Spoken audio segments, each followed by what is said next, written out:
Susan Lawrence said to those detectives that she thought the N word meant unlawful and dirty. If that wasn't racially motivated, I don't know what the fuck is.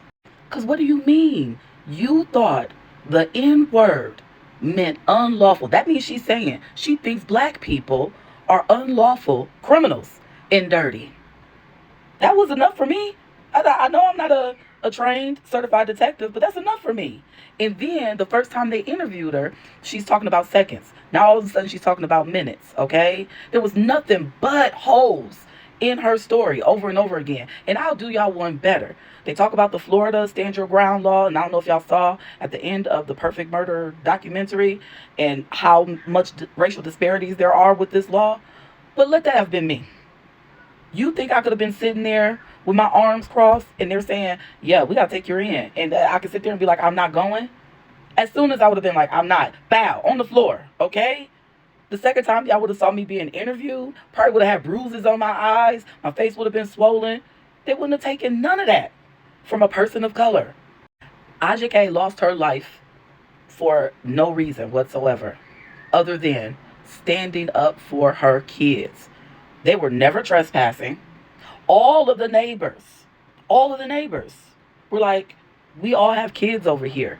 The guy in the quad where they were playing in the field has no problem with us playing over here. You need to talk to that man because he said we can play over here in his field. And my kids, if they cross the property line, it's because they threw something over there and they're trying to retrieve it. But you done set such a fear in them that they're even scared to retrieve it. And didn't she say she had cameras? If you have cameras, then we should be able to see outside of your house where Ajike apparently was just banging so much that you were in fear. You're telling the detectives that you were shaking, okay? But let me tell you something. Shaking does not indicate fear all the time. It indicates an adrenaline rush, sometimes induced by anger. And I'm glad the presiding judge made note of that because she kept saying, I was shaking, I was in fear. You couldn't have been that much in fear because you didn't back away from the door. You backed away from the door to go grab you a tool, and you were able to aim that tool through the door perfectly. Yes, the Perfect Murder documentary did make me cry. And I cried for those kids. I knew. And I'm glad Al Sharpton said it, like, please don't blame yourselves. Your mama, I guarantee you, she probably would do it again. Because at the end of the day, if I don't defend my kids, I know what my kids can and cannot do. I know what they're capable of at this point, okay? And if I can't defend, and I know that they're being regular kids, enjoying their childhood, if I can't defend them enjoying their childhood, then what happens to them when they get older? Y'all, even the cops was tired of this lady. Did y'all not hear the cops calling her out her name?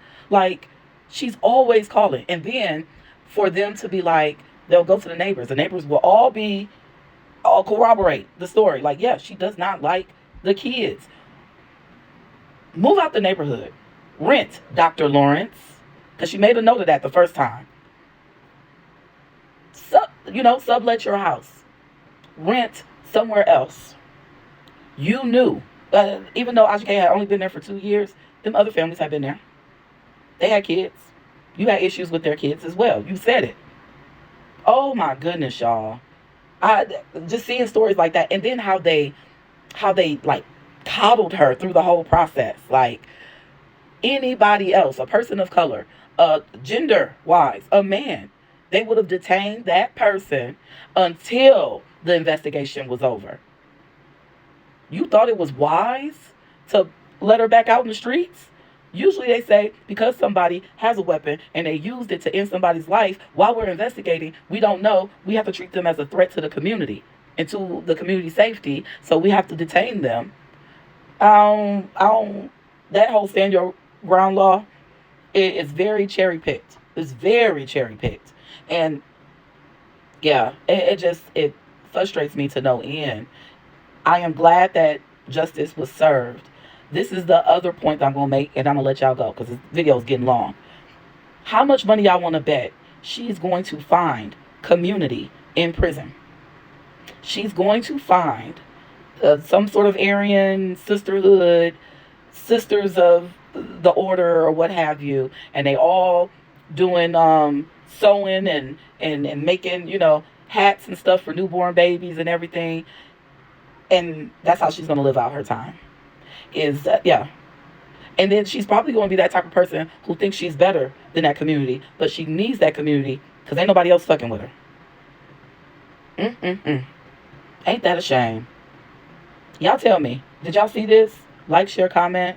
I'm just floored, floored by how they just handled her. I promise you, if I was in that same position and the tables were reversed, they would have had my knees to the ground, head to the wall. Okay? Let's let that marinate. Oh my God.